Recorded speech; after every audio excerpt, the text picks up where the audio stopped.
Prime Minister Netanyahu's security cabinet, a smaller cabinet of the top party leaders, will be meeting over probably in the Prime Minister's office, just 400 or 500 meters to the street that way. The Knesset behind us, they're on recess. So if they were to vote on this deal right now, it would pass with a wide majority.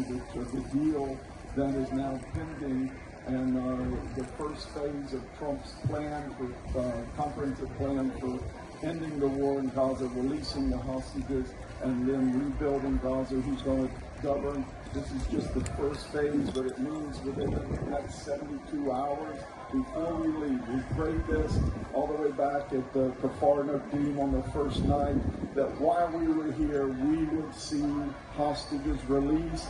There's a lot of reports. We'll see how this plays out. Whenever you get near a deal like this, the same names always pop up: Marwan Barghouti and the body of this guy and that guy. All these bad guys, as Israel going to release them, I think they're going to stand strong. But what we want to pray today, I really feel led of the Lord from Psalm 44. We're praying for victory for Israel, but I think we're at a moment where we need one victory at a time. We need victories in all the decisions that are being made. This is not the end of Israel's troubles and wars. The enemy's still going to go, but for now, there'll be several more phases of negotiations, and we'll see how it goes, and they're going to be pushing for a Palestinian state. So I'm going to ask the people who are going to be praying to think of specifically what is the victory that you want to believe God for as we go ahead. And there's many things that we could be praying, all the different issues, but I'll read this, Psalm 44. It's an amazing declaration that, Israel's been fighting this war, but it's really God that is giving them the victory. It says, "We have heard with our ears, O God, our fathers have told us the deeds you did in their days. In days of old, you drove out the nations with your hand, but planted them," meaning Israel. "You afflicted the other peoples and cast them out. For they did not gain possession of the land," this is Israel, "did not gain possession of the land by their own sword, nor did their own arm save them, but it was your right hand," let me get my right hand up, "your arm and the light of your countenance, because you favored them."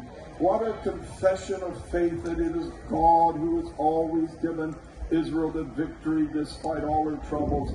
Verse 4, "You are my King, O God, command victories for Jacob." It's plural. Command victories for Jacob. This is what we're commanding, one after another, the victories that still Israel, it happens in every war. They get close to victory and the enemy always tries to rob them. Goes all the way back to Kissinger saving the Egyptian army at kilometer 101 in 73. It's a long history of it. Trump did not stop Israel at the time the world wanted, so they started pushing for a Palestinian state and all this. But we want to pray that Israel will not get robbed of the victory that is hers, and it's going to take one smaller victory at a time to add up. It says, "You are my King, O God, command victories for Jacob. Through you we will push down our enemies.